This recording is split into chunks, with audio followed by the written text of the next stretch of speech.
Hey guys, how you going? This is BillyEatWorld, and today we're going to take a look at the SCAR-H SV.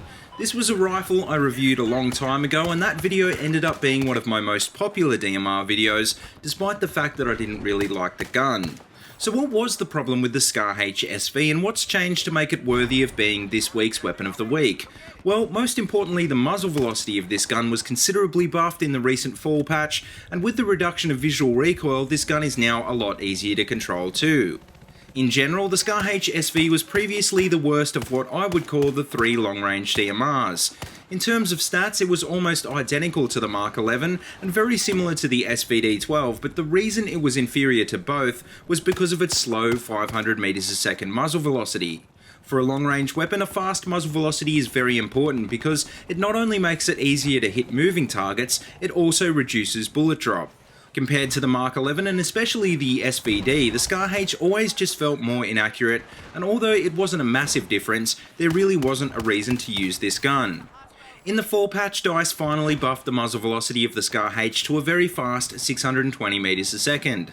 This is still a little slower than the Mark 11, which clocks in at 640 meters per second, but although they're still pretty much identical in every other respect, the difference is now a lot less noticeable. As for the rest of the SCAR-H SV stats, well, now you can really exploit its amazing base accuracy, and at close range, you'll rarely get caught on the reload considering it has the third fastest reload time of any weapon in the game. Don't be fooled into thinking that the SCAR-H SV is a close-range weapon though. In almost every situation, a fast-firing pistol like the 93R will be a much better alternative. That being said though, in the fall patch, visual recoil and suppression was also reduced, so now the SCAR-H SV is actually surprisingly good at going head-to-head with ARs and carbines. You can now get away without using any recoil compensation attachments on this gun, and this allows you to be a bit more creative with your setup to be more effective at all ranges. But anyway, speaking of attachments, the setup I'm running in this loadout is probably my standard set of attachments for a long-range DMR. I'm running the ACOG scope, vert grip, heavy barrel and the target detector to maximise my ability to engage long-range targets while still maintaining a level of accuracy when moving around in close quarters.